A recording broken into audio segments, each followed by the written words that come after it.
Okay, so I think we should get into leaking how you got on the cover of the leak. Leaky. Yes. Because Accidental. you were not even supposed to be on the cover of the I leak. sure was not. Westside Haughville, that's what I'm screaming out. Cover of the leak, gave them something to talk about. 100 in the veins in the drop, then I smashed out. So tell the people how you ended up on the cover. Do you remember? Yes. How I got on the cover of the league, like everything. It was my artist was running late. They were supposed to have been there, and they didn't show up, so we had to shoot because the magazine had to get out as soon as possible. So I ended up just doing the cover. So that's how everybody found out who Jay Black was, who Munki Boi was, from the cover of your magazine. So I think everybody before that kind of just knew the myth or the man behind the music, or Jimmy Sims, you know what I mean, from Haughville. So what was that about though? Why was it so, like, people heard of you but they didn't know what you look like? It was kind of like a myth, like. Yeah, it was weird because I would run into people, and people would try to tell me the color of my cars. And at that time, all my cars was one color, so they would tell me I had a blue Bentley or green. Or so they didn't even know they were talking to you. They was talking to me, but telling me what kind of color. Man, I heard that blue Bentley is cold, and I'd be like, yeah, I never corrected them. But the whole time it was bright red, so you know what I'm saying? Like all my cars was red, so you know, me and my brothers and, you know, everybody around us at the time, those colored cars we was driving. So, you know what I mean? So, but it was just weird when people would see me, they wanted to just have a conversation. So they would be telling me their own story about me.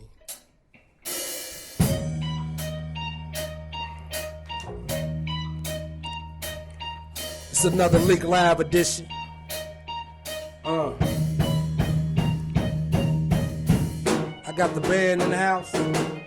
The Footman, and Snapstown's General, G Fresh. I'm a dope boy, I'm on some dope shit. I got a couple thousand grams in the dope wrist. I got a dope bitch, she got a 4/5. I'm in the ghetto with my niggas selling dope, bitch. I'm a dope boy, I'm on some dope shit. I got a couple thousand grams in the dope wrist. I got a dope bitch, she got a 4/5. I'm in the ghetto with my niggas selling dope, bitch. Pull up in the ghetto in that all red hoopty. G Fresh, baby, make a hater wanna shoot me. West side nigga, turn your bitch into a groupie. When I hit the club, it's like a motherfucking movie. Gucci, I'm icy like Gucci. Big black nigga in that throwback Gucci. I'm in the game with my nigga Eric Gordon. 501s and a fresh pair of Jordans. Hustle hand retarded, whip game retarded. Ran through 1 million, I'm just getting started. Made another meal cause my lock game retarded. Flip game, bitch, it's a dope boy party. I'm a dope boy, I'm on some dope shit. I got a couple thousand grams in the dope wrist. I got a dope bitch, she got a 4/5. I'm in the ghetto with my niggas selling dope, bitch. I'm a dope boy, I'm on some dope shit. I got a couple thousand grams in the dope wrist. I got a dope bitch, she got a 4/5. I'm in the ghetto with my niggas selling dope, bitch. We were in the mall and somebody was like, I saw you on the cover of a magazine in Atlanta. Yeah, in the Cover store. of the We was week. in a shoe store. Yeah. Miami. People trying to flag me down because they had seen the Ozone, read the articles, and wanted to take pictures. I was just kind of like, I never could get into the role of an artist because that was never what I was trying to do. You know what I mean? So it was hard for me to become the artist because I had all the talent around me. I just wanted to see those guys win. So you know people would like to see you take on artists again. Are you interested in doing that? I'm definitely interested. I've been busy just rebuilding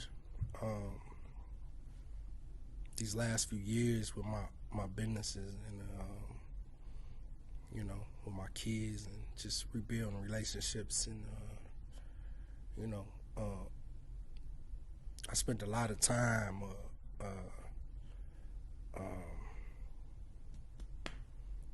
doing things, taking life for granted. Like, you know what I mean? I wasn't making things important. I'm gonna just give you an example. Like my kids, a lot of things I would not necessarily put before them, but I put it before them because I was spending money on them, and I was giving them whatever they wanted. But if I could go back and change something, that would be the only thing I would change, is giving them more of the time than the money. You know So how do you keep the balance now that you're conscious of it? Through experience, through living. I've learned that that's more important to me. That's more valuable to me now. You know, I'd rather spend time with my brothers, my family, than to be making money. I'd rather get money with them. You know, I see. You know, I've always wanted to see other people flourish, but I always felt like I had to go first. I put everything on my back. I was taking a lot of risk. You know what I mean, for everybody to win. Now I just know that I ain't gotta be Superman. Get swiftly on the beat and make a dope boy hit. Matter of fact, I'm on my dope boy shit. Money too long, yeah, I'm dope boy rich. Hate nigga, get off of my dope boy dick. I'm fresh, got the cover of the ozone. That's a certified nigga on the ozone. Blow a hose on in the club, so gone. So rock bottle empty, send a couple more. Let's have a toast to the fact I made $1 million way before a nigga thought about rap.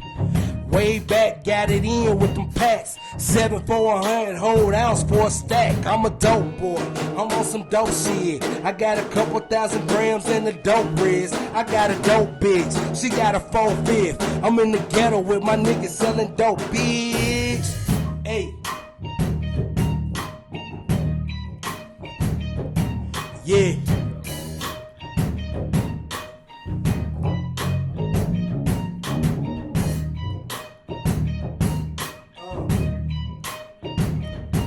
Yeah, Leaky Live edition.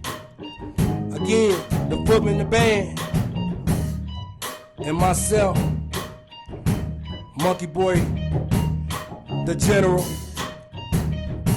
G Fresh. Check it. I'm a dope boy.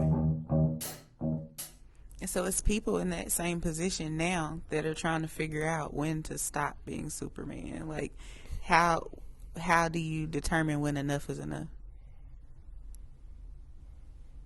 I think that question, that's a good question. I think you gotta live. You gotta live a little bit, because everybody's reasoning for that gonna be different. You gotta go through something, you gotta miss something, you gotta love something more than the other. For me, it was everything. You know, my whole world stopped all in one day. I was living like a rock star. You know, $1 million in cars, and houses, and jewelry. And, just about to sign a deal. Yeah. And then all of a sudden they take you from it, and then, you know, you stop. The movie stopped. And the real come into play, you know what I'm saying? So, you know, I think a lot of people, when we was growing up, our narrative was different. We was taught differently to be emotionless about a lot of things. You know what I'm saying? Like now that I can express that I care about. Like I was still sometimes I come off like a brick wall. Like I come off like I don't care. Is that an Aquarius thing? Huh? Is that an Aquarius thing? I don't think that's an Aquarius thing. You don't think I just so? think I think it's an Aquarius thing. I think it's a mental health thing now that I know what it is. It's being aware of your mental health. You know, I don't think we was taught nothing about mental health, so we flagged a lot of stuff down, and we was just taught not to cry. You know, as boys anyway, when you getting raised, you don't get the opportunity to be weak. You know, if you got a real solid guys in your life, you're like, man, you can't, ain't no crying. Get up. What you couldn't want that for? You know what I'm saying? You taught not to have no emotion. And then definitely, like, if you're in the streets, like, back then the rules was different. You was taught to play the game. Wasn't no room for no weak individuals. So, but now, you know what I'm saying? I know that it's okay to cry. I know that it's okay to not have it. I know it's okay to not be able to do it. You don't got it, you don't got it. You know, and it's okay. You know? So Haughville is in Indianapolis for people that aren't here, but it's still like its own world besides being in Indianapolis. Yeah, Can you talk about that a little bit? Been like its own city inside of a city. For a long time, I don't remember. A lot of times, I wouldn't even travel to other parts of the city because everything was going on the west side. Like all the good clubs was on the west side. You know, the eateries and just, you know, we was so close to downtown, so it wasn't no sense to go like all the way out east or all the way up north. You know what I mean? And then it kind of like, you know, it was just always something going on in the neighborhood, so you didn't want to miss nothing.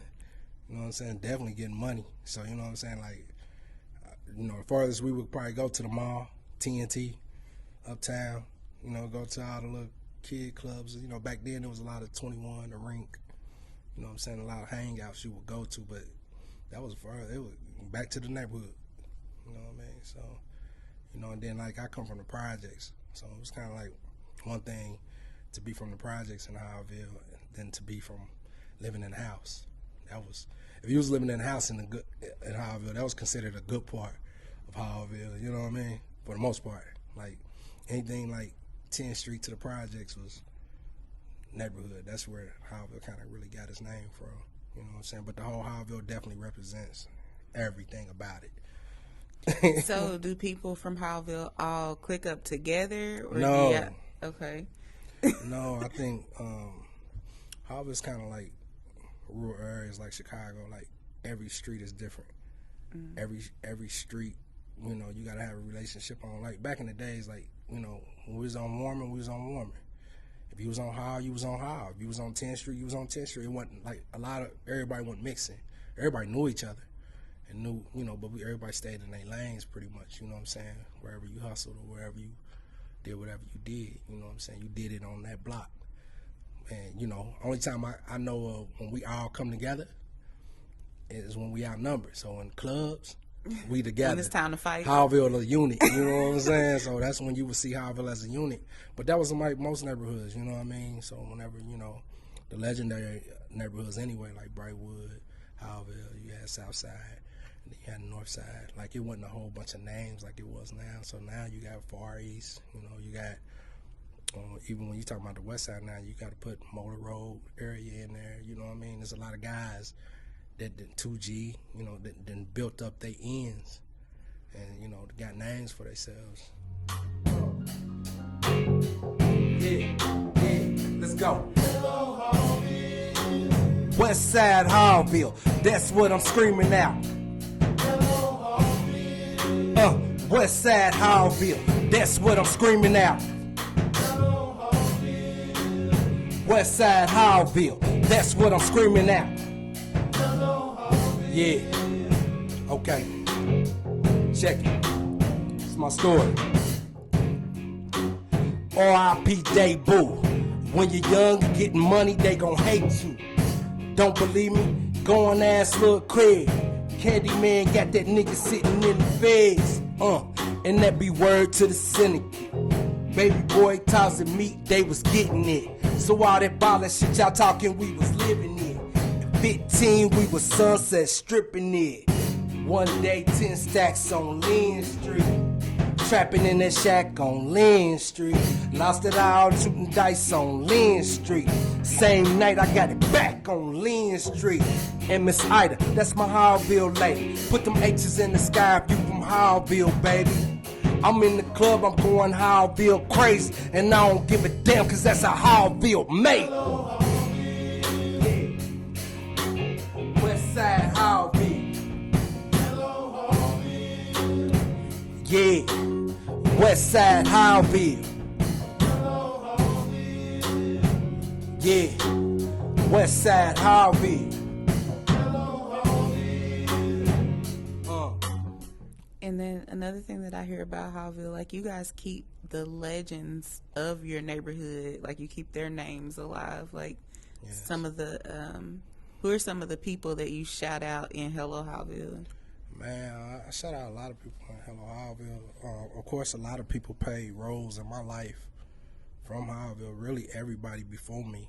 You know, I watched everybody, and I just would take the good parts of what they had and apply them to myself. But in the Hello Haughville, I only shouted out a few from the area, which was Debut, which is like, you know, he's like our neighborhood Boosie. You know what I'm saying? So if you had to picture Boosie, when we was younger, he was our Boosie. He was the 13-year-old driving, you know, already driving, had candy paint, had rims. At 13? At 13. Okay. Had, you know, big gold chains, you know what I'm saying, pulling up to the bus stop like, you know, so, you know, and then, you know, you had Craig. Of course, everybody knows Craig, you know what I mean, and Roy Townsend Meat, you know what I'm saying, and which were a little bit younger than me, but they was considered to be in our age group, you know what I'm saying. So when I talk about the story about us being 15, 16, we was able to get in these establishments because we was getting money, you know what I'm saying. At that age, back then, if you had money, it, you know, you can get in, but you didn't see no bunch of young dudes, so you already would know what it was when you seen one of us in there. We had some money, so we was considered like an older guy. Like we considered 21. At 15, 16, we was already doing those things, hanging in Sunset, hanging in Shannon's, Frost. We was kids. You know what I mean? Word on the streets. Word is I'm bringing grams to the hood. Nah, I'm bringing Mr. Dance to the hood. A lot of good niggas in the can from the hood, but I ain't Superman, but I do what I can for my hood. Fresh paint, new rims for the Dust Bowl. Trapping from the Giants for a bankroll. Hustle all week in the same clothes, but now and then I don't never wear the same clothes. In the hood, we trapping like crazy. Put them H's in the sky from Haughville, baby. I'm in the club, I'm going Haughville crazy. Cause I don't give a damn, cause that's a Haughville maybe.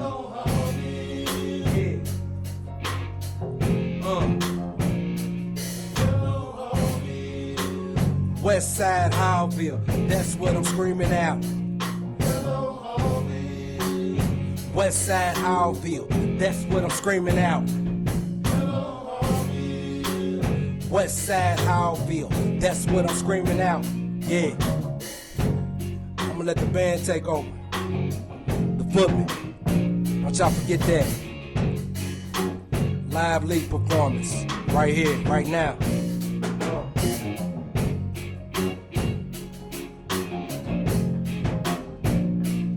Hello, Haughville.